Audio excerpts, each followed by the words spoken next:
प्रदेश का सियासी संकट अब राज्य की सीमा लांघकर राष्ट्रीय राजधानी में पहुंच गया है। मुख्यमंत्री योगी आदित्यनाथ और दोनों उप मुख्यमंत्रियों केशव प्रसाद मौर्य और ब्रजेश पाठक के बीच खटपट की खबरों पर अब दिल्ली का दखल हो गया है। पार्टी हाईकमान ने यूपी के पॉलिटिकल ड्रामे पर नाराजगी जाहिर की है और इसे अनुशासनहीनता माना है। अब दिल्ली के दखल के बाद यूपी की सियासी उलझन कितना सुलझ पाता है ये तो बाद में पता चलेगा, लेकिन इस खटपट के कारण यूपी में बीजेपी के सहयोगी दलों को भी आवाज मुखर करने का अवसर मिल गया है। बीजेपी की आपसी खटपट को मौका मानकर अब एनडीए के सहयोगी दल भी सरकार और सरकार में बैठी बीजेपी की कलाई मरोड़ सकती है। वो कई मौकों पर अपने तल्ख तेवर तो दिखाते ही रहे हैं। इस खटपट के दौरान बीजेपी को आंख दिखाने वाली सहयोगियों में सबसे पहला नाम आता है केंद्रीय मंत्री और अपना दल नेता अनुप्रिया पटेल का, जिन्होंने साक्षात्कार वाली नियुक्तियों में ओबीसी, एससी, एसटी छात्रों का चयन न होने पर मुख्यमंत्री योगी आदित्यनाथ को चिट्ठी लिख दी है। आंख दिखाने वाले सहयोगियों के लिस्ट में दूसरा नाम है योगी कैबिनेट के मंत्री संजय निषाद का।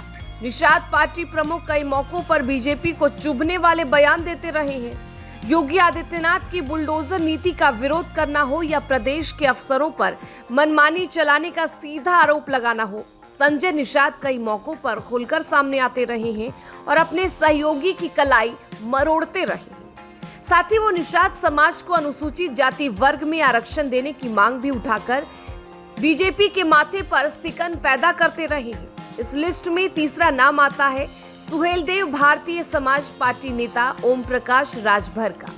अपने बयानों की वजह से अक्सर सुर्खियों में रहने वाले राजभर सहयोगी बीजेपी को मुश्किल में डालने से बिल्कुल भी नहीं हिचकते। लोकसभा चुनाव के नतीजों में एनडीए को यूपी से मिले जनादेश के बाद तो राजभर ने साफ साफ कह दिया था कि मोदी और योगी के नाम पर पड़ने वाला वोट कम हुआ है, यानी खराब प्रदर्शन का सीधा दोष बीजेपी नेतृत्व के माथे मढ़ते वक्त उन्होंने कोई हिचक नहीं।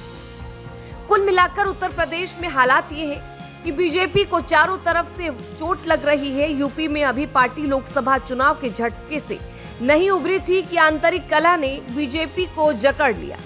इसी बीच सहयोगी दलों ने भी अवसर पाकर अपने बयानों को और तल्ख कर लिया है। विपक्षी दलों के मजबूत होने के बाद उनके हमलों में भी ताकत और तेवर दिखाई देने लगी है। ऐसे में क्या अब यूपी की सत्ता में कोई बदलाव होगा या दिल्ली से कोई ऐसा फॉर्मूला निकलेगा जो सूबे में सब ठीक कर देगा? इसके जवाब की प्रतीक्षा यूपी की जनता के साथ साथ बीजेपी संगठन को भी